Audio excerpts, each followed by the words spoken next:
Today on Over a Cup of Tea, we have a very special person who is passionate about running, and not just simple running, but uh, hardcore running, I would say, marathon, ultra marathon, and so on. And the journey starts at a very young age, from school sports till what we have today, a winner in many marathon contests.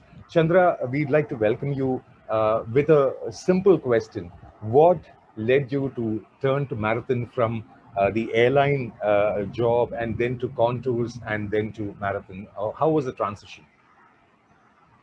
Yeah, I have always been into fitness actually. I have always been part of a gym for many, many years, a gym goer. Strangely, in year, so I used to run on the treadmill in a gym, and like you rightly said, from a young age, I was very interested in sports, have participated in track and field events and all that. But when around year 2003, my gym closed down for renovation, and I needed to do something every morning.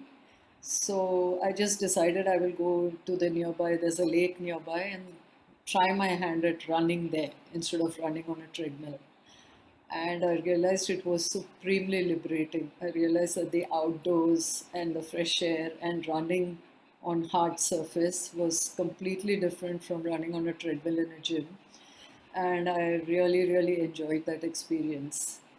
And I was lucky because at that time, when I started running, I also bumped into a group of runners who I had met earlier in an NGO. They were known to me and they were participating. I mean, they were training for an upcoming marathon in their country. They were foreigners, all from Australia.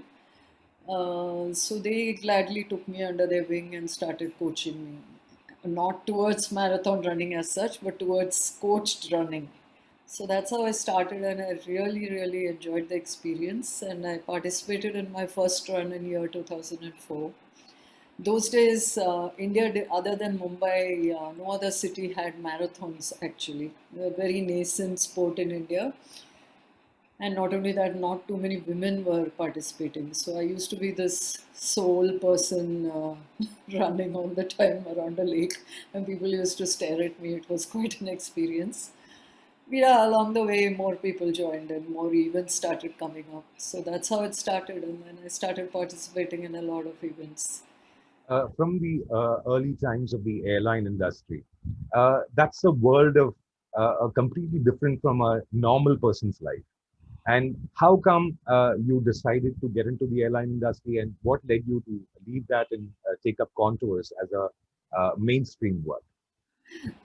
That story goes way back to my teenage time when, like all girls who grew up in my generation at that time, I wanted to be an air hostess and see the world.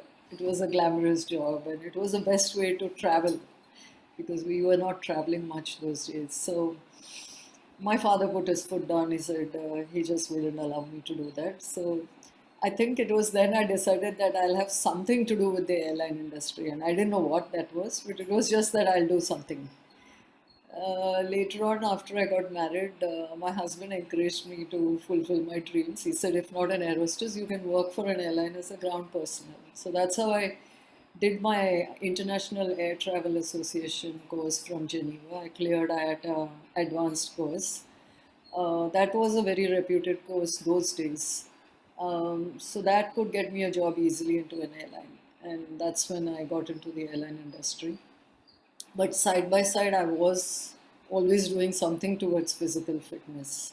So that's how I came into the airline industry, but continued being this avid strength training and gymming and all those kind of things were carrying on. And then running started much later. So And when coming to contours, when you are actually hearing the word contours, it is a women-centric gym, which is like unheard before. It was completely a new wave of thought where it was a specialized gym where women can be just women and enjoy being in the gym, other than going into a unisex gym where they have strange eyes looking at them. No, so when I was part of these unisex gyms, I kind of realized that a lot of women are not very comfortable there in a common space. And I could clearly make out, though I was a very hardcore gym goer, many women would not give their best, primarily because they felt inhibited, probably. I didn't know that. But later on, when I started running, was when this Australian gentleman, who later became my partner in Contours, told me about this women only fitness chain, which had already started in Australia. So he was the one who told me about contours, and he said maybe it'll do very well in India because of the kind of at that time I'm talking about in the early 1990s, late early 2000s rather, when there were not too many gyms, and it was a different scene then. So which was the reason both of us got together and started contours in India. So yes, it has been lovely because it really got a lot of my satisfaction in running this business. It's got through the doors a lot of women who would have otherwise never gone to a gym. People who feel inhibited, primarily because of their shape or their age or whatever. They don't want to be seen when men are around. Suddenly, this opened up doors for them to pursue a life of fitness. And let me tell you, most people who go to a gym, at least the women I see in my gyms, they do come in to get themselves a little healthier and fitter, but more than anything, I found that this is where people make friends and they really, really de stress. They, take care of their stress levels through that one or 1.5 hours of activity that they do along with friends. So it was a very satisfying, it's a very satisfying experience. Now, once you started running marathon, the 40 odd kilometers, it slowly grew to ultra marathon. And what should we say? A super ultra marathon or much more than that, 48-hour runs and all that. So, how actually was that transition from a normal lakeside running to marathon to ultra marathon and super ultra marathon? Yeah, so I did a couple of how, in fact, I'm one of those strange ones who straight away started with a 21-kilometer run. I never even tried the 10-kilometer distance.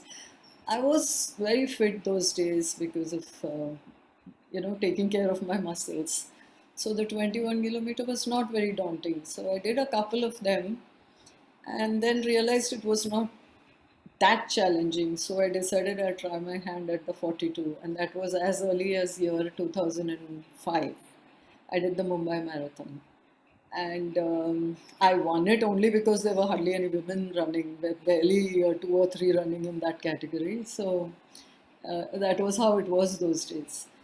So marathon itself was, yes, but the thing was I was not properly coached. I was self-coaching myself, and it was okay. I mean, I could do it. It's very daunting. The 42-kilometer, when you do it the first time, whatever training you do, it's a very daunting distance. And I did it for a couple of years without any coaching, self-coaching myself through some online coaching programs and all that. And I realized I was going nowhere. I mean, the distance I was able to complete, but I was not able to build up on my time or speed or do it in an easier way. Let me put it that way. I was not very ambitious about going on that podium, but I wanted to do it better and better. At least that satisfaction of having done a race better than the previous race was not happening.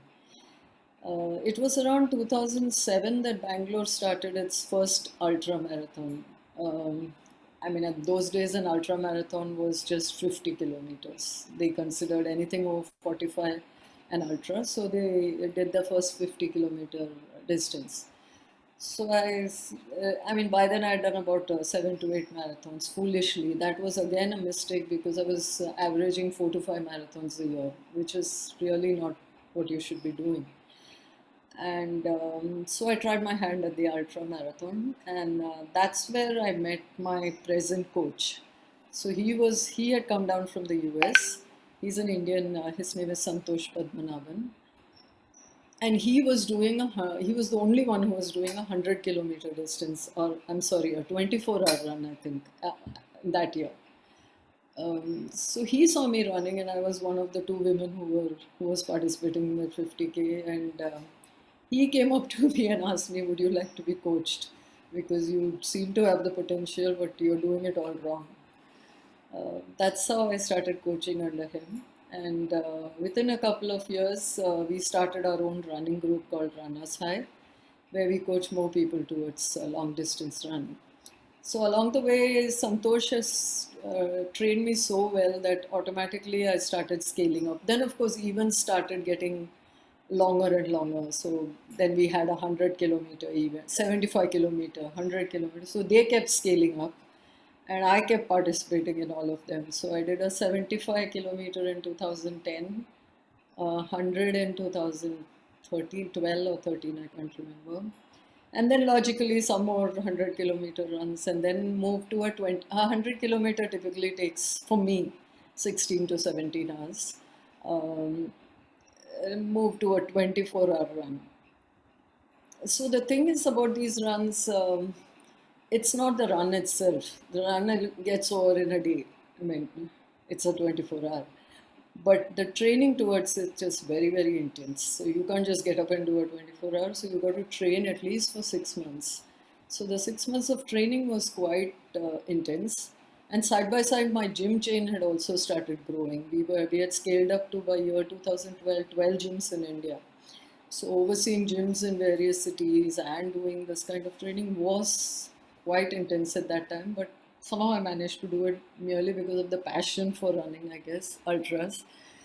I'm the sort of person who I don't care about being on the podium or medals, but I want to do something which I feel satisfied with, and I felt ultra running was the kind of running I enjoyed. I like endurance sports more than speed, so I took to that kind of running. And then, of course, logically, then from 24-hour runs, we went to 36-hour runs, which is 1.5 days. And then finally did a 48-hour run in year 2017. That was the last event as such that I did. Somehow I did not find much sense in doing all these events and getting all the medals and trophies and podium finishes, because ultimately it's sitting somewhere and gathering dust, and it made no difference to other people's lives, honestly. So, along with me, there are others. I'm not the only one who trains. We are a group of 5 to 6 who train towards these distances. So, we decided that henceforth, in fact, we had started it from year 2015, that we would do our own runs and we would dedicate all our mileage towards some good for the community, which is why we started raising funds towards.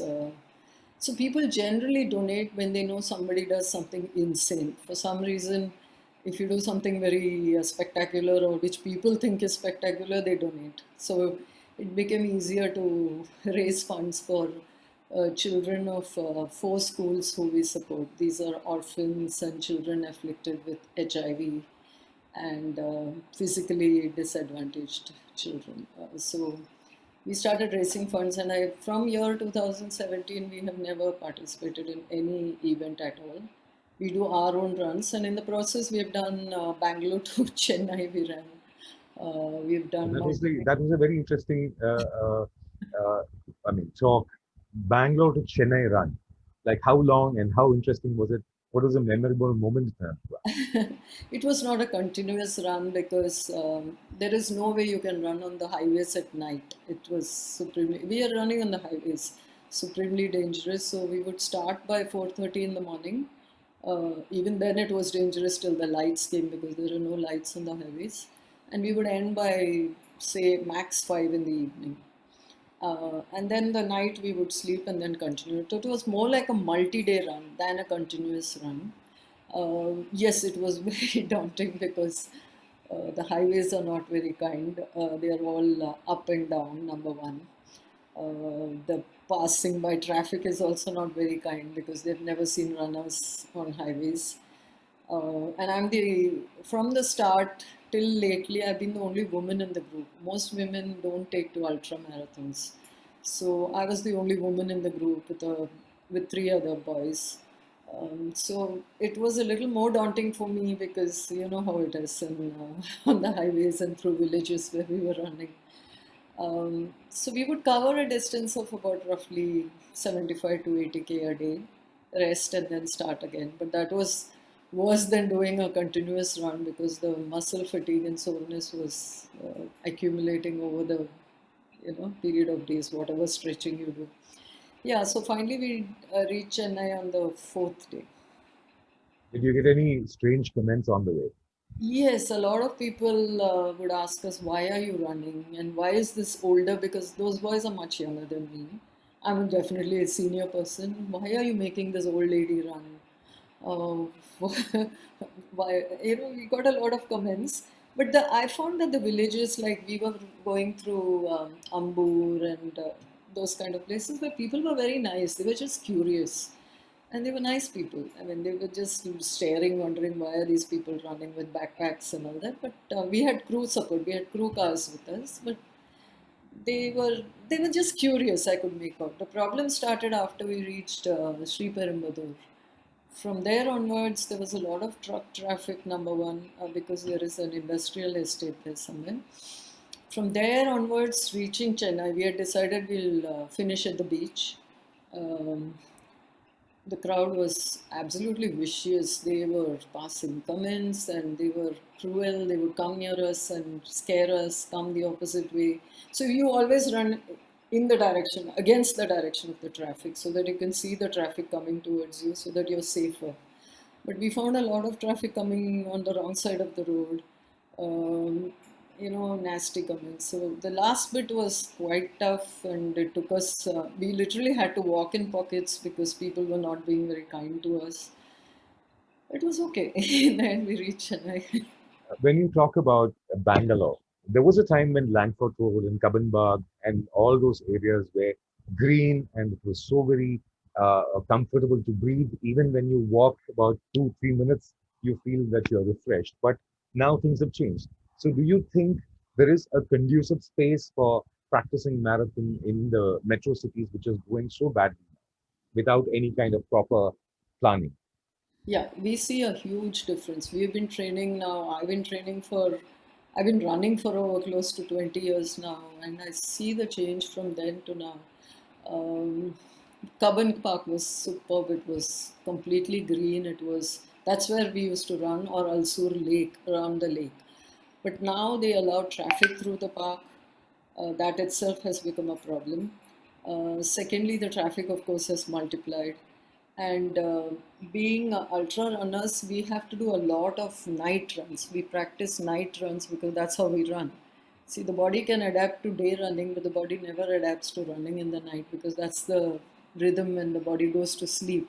So you have to train more in the nights to get the body used to that kind of running. So earlier, we could still run on the roads. I mean, we would run in somebody's apartment and get out by 12, about 11:30, and we could actually run till 5:30. There would be nothing on the streets. But now it's impossible even in the nights. The traffic has built up so much that we found a couple of places where we get smaller loops where we park our car and we just run there. I mean, it's sad, but we have to do loops of 600 meters or 800 meters, and that's all we get. But it's safer than running on the roads because traffic has built up. Cops are not very friendly anymore. They don't allow runners on the streets. Yeah, it is a huge challenge. It's unlike the US or Europe, where both my sons are, and they tell me that if you come here, you just don't know how good it is, how many trails you can run and how free it is. It's really, really, and despite that, India producing ultra runners is a feat because we have a lot of challenges when we practice. Most people don't understand runners, and the traffic keeps honking at you. They have the right of way. They don't think you own any piece of the road at all. So unless you have a park which is completely open, close to traffic for 24 hours of the day, and which allows you to run in the night. For example, Kavan Park closes by 6 in the evening for runners and walkers. They don't allow anybody to go after that. Entire night it is closed, and in the day when you go, the traffic is goes through the roads inside the park. So it's not very conducive anymore. It's become very, very challenging. Now, taking countries like Kenya, who produce like marathon runners, in spite of the fact of their conditions and their lack of training, but still they produce. But India has such a huge population. Why isn't marathon picking up for the past 20 years experience? Why isn't it picking up as much as it should have? But India started late. Actually, our running movement honestly started when more and more people started conducting events. See, typically nobody trains if you tell somebody to just go out and run. But if you are training towards an event, then people put in a training correctly. We have seen this even with our runners. If I just tell a runner, listen, what is the importance of an event? Why can't you just do a 10K, train and do a 10K? They won't do it. But if you ask them to participate in an event, then that's something they want to do. So India actually started getting full-blown running events, and that too after Mumbai, it was Bangalore. It was much late. We only started around 2003, 2004. Whereas abroad, it's been there for years and years. Having said that, I know in the first marathon, there were only three women when I ran. Today, I'm pitted against 700 to 800 women. Although in a marathon event, even today, India doesn't produce more than 5,000 runners, out of which over 4,000 will be men, and one fourth or one fifth will be women. And finishers will be probably another 80% of that. But it has grown. It definitely has grown from the days I started running. It has definitely grown. But yes, we have a long way to catch up. And again, the same issues. Our conditions here, it's not very conducive to runners. Unless we make dedicated lanes or paths for runners and make it. The weather, fortunately, in Bangalore is still very nice. We can easily run till 10 or 11 in the morning without, being roasted in the heat. But today, after 7:30, if I put my foot out on the road, you just can't run. There's that much traffic, and they don't leave an inch of the road for you. So it's quite difficult here. You mentioned a very important point of the gender, like be it corporates where you have worked, be it airline where you have worked, always there has been a disparity. And even in sports, I would say there has been a disparity in spite of the fact that if you look at P.T. Usha or Shiny Wilson, we have had gold medals from women rather than men. But still, that disparity still remains. Why do you think that is so? I would think it starts from your childhood, where I'm talking about my generation, where nobody, girls were never encouraged to pursue sports. So it was always like pursue academics. Sports was like something you do it in your extra time. Nobody, even today, very few parents, I would think, I'm hoping it is changing, would encourage their children to say, even if you're not good at studies, take up a sport and excel at it. Primarily because there's not too much money in it even today in India. So unless you reach the international level, you really don't make money. So I guess that's the reason behind it. So there's not much of encouragement given then. And in our schools, we hardly had those PT classes where hardly anything was addressed. Nothing was given by way of sports. But today I'm hoping with the amount of international schools and better schools and sports facilities that have come up, Bangalore's got some fantastic sports facilities now. I'm hoping more and more parents are. Sports is something you need to inculcate at a very young age. Like marathon running and running is different. That's something I took up at an older age, but that's something you still can do. But pursuing sports like tennis or badminton or football, you need a lot of agility, hand-eye coordination, reflexes, which doesn't come so naturally to an older person. It's always there with younger children. So if you can train them from a young age, we can produce some great runners and great sports people. But I think in India now things are changing. I hope parents encourage children. And secondly, the second problem we have is the sports bodies we have in India, which are primarily ruled by politicians and the governments, and they make like we run in the athletic stadium in Bangalore, and we see the mess that the stadium is in, and the way they train children who come there. It's a sorry state of affairs, unfortunately. And if those things can change and you give people enough encouragement, I'm sure a lot of people will excel in sports. Chandra, at Christ University, when you were speaking for TEDx, your opening statement about the age being a limiting factor, like what do you think my age would be? That was your first question. And then you went on to talk about the mind-body relationships. Now, the mind-body relationship, as such, people probably around the world, they are still yet to understand that your mind can do much more than what you expect it to do. So, what would be your advice to a person who thinks that no, I can't do it? See, a lot of us don't attempt things for two reasons. Number one is that your mind tells you you can't do this. That's, of course, the primary reason. And you people, it's easier to believe your mind. And secondly, people have to understand, first of all, that your brain controls all your entire body. All the signals from the brain is what controls body. And the brain generally stops you from doing something dangerous because before you reach that point of fatigue, it kind of signals that you're fatigued and you have to stop. But what happens is if you keep training and training, if you do a huge amount of training, you will realize that training itself not only strengthens your body, it makes you do, in my case, longer distances because no, nobody gets up and runs 100 kilometers. We all have trained from 20 to 40 to 60 to 80 to 100. It just doesn't happen overnight. But more than anything, the advantage is in how it has strengthened your mind. Your mind becomes supremely strong in believing that even through fatigue, I could push. So you just have to stop at some time listening to your body and say, the body may be tired, but I'm going to push through it. And invariably, those times when you feel very low and when you feel you can't go on, they just disappear, and you come back, able to do it. So it's a battle you learn to win over every training run, so that your mind gets supremely strong. So most people do not attempt something because they listen to their mind. And secondly, I think another thing is people have this very strong fear of failure. So what if I attempt and I fail? But that's okay, isn't it? I mean, everybody fails. Nobody is perfect. I have not finished so many runs which I attempted. I have not completed. That's okay. But you try again, and at some time you succeed. So fear of failure, I find in, especially because I was dealing with a chain of women-only business. So I know that women have this huge. I've tried to inculcate the running into so many of my own gym members, and most of them have this fear of my knee would hurt or my back would hurt. How am I going to start? But unless you start, how are you going to know?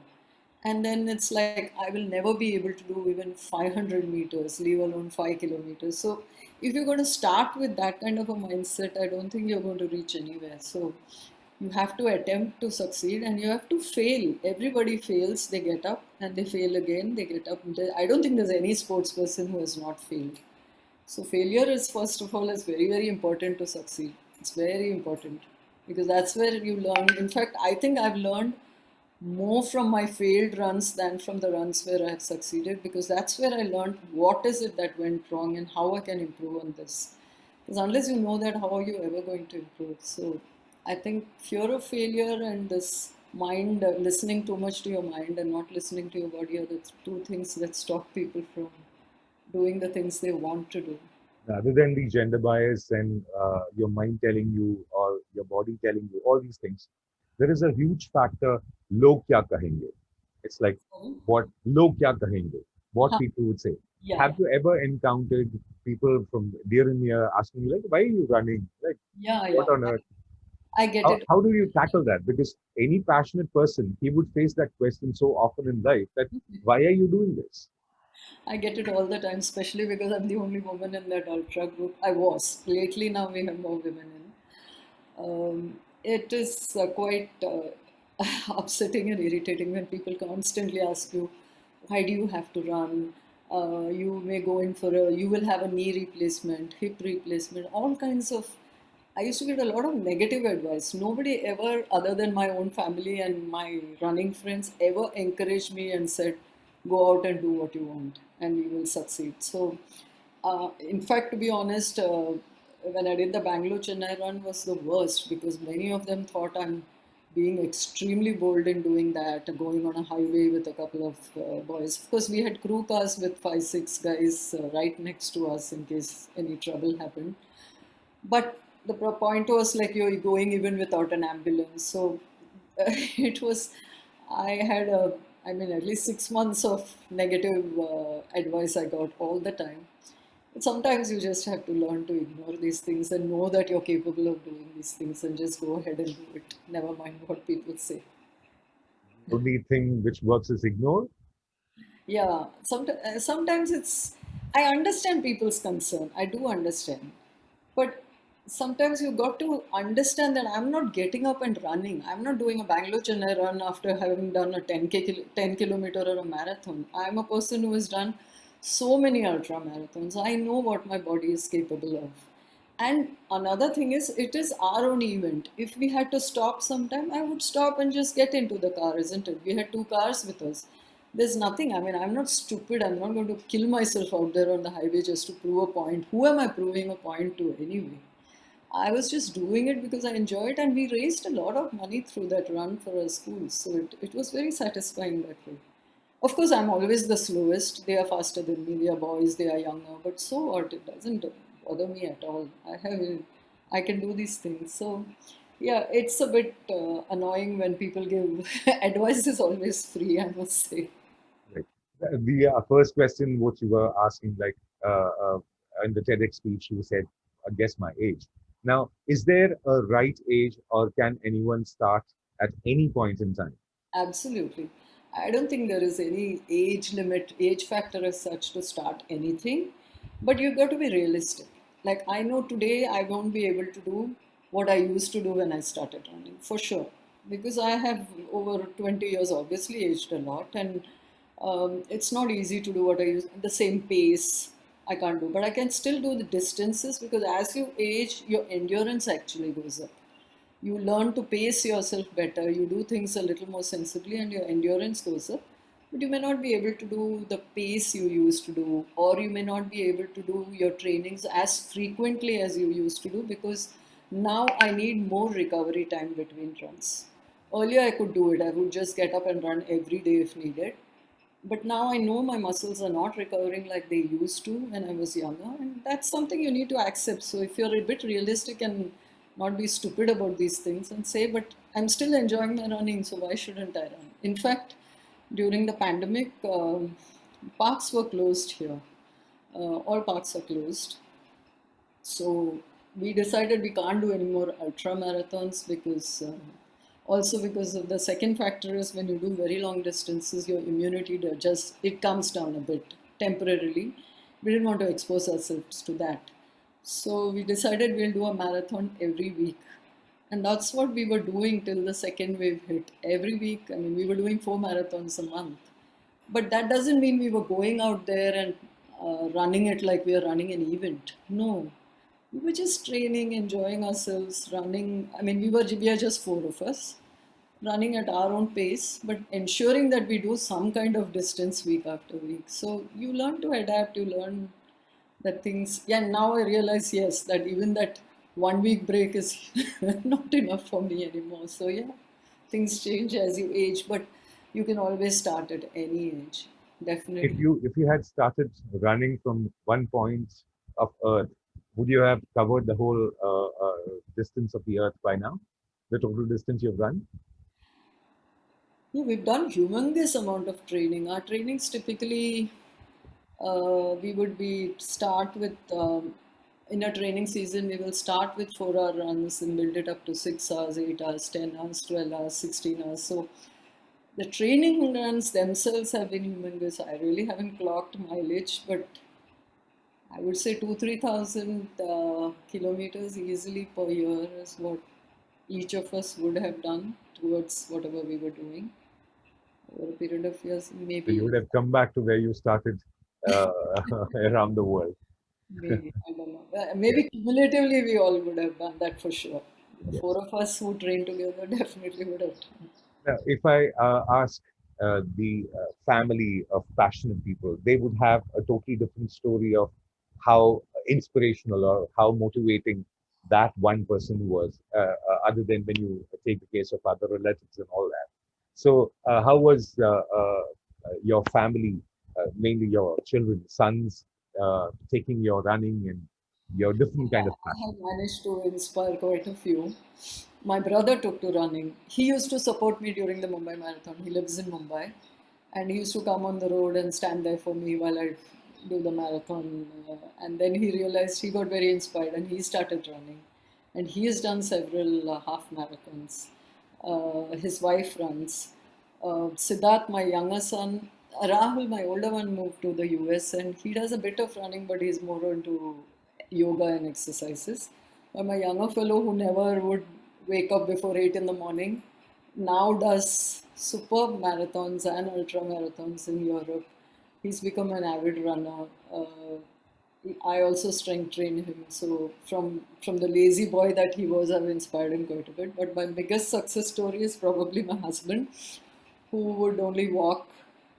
He started running because he also would support my runs here in Bangalore. He was very inspired. He did several half marathons and he's actually done a full marathon once, which I supported. So I'm quite a bit of success stories. I've also inspired quite a few women friends who never would get up and even work out to start running. And today they are all in my running group, and quite a few have. I know a couple who have finished marathons now. So it's nice. It's nice when you can inspire others to do things like this. It's been quite. So the past half an hour was more of understanding how we can get inspired and how probably we start running. And what should I say? I should thank you for the time as well as say happy running. Thank Thank you. you very much for the time. Thank you very Thank you. much. Thank you. Thank you.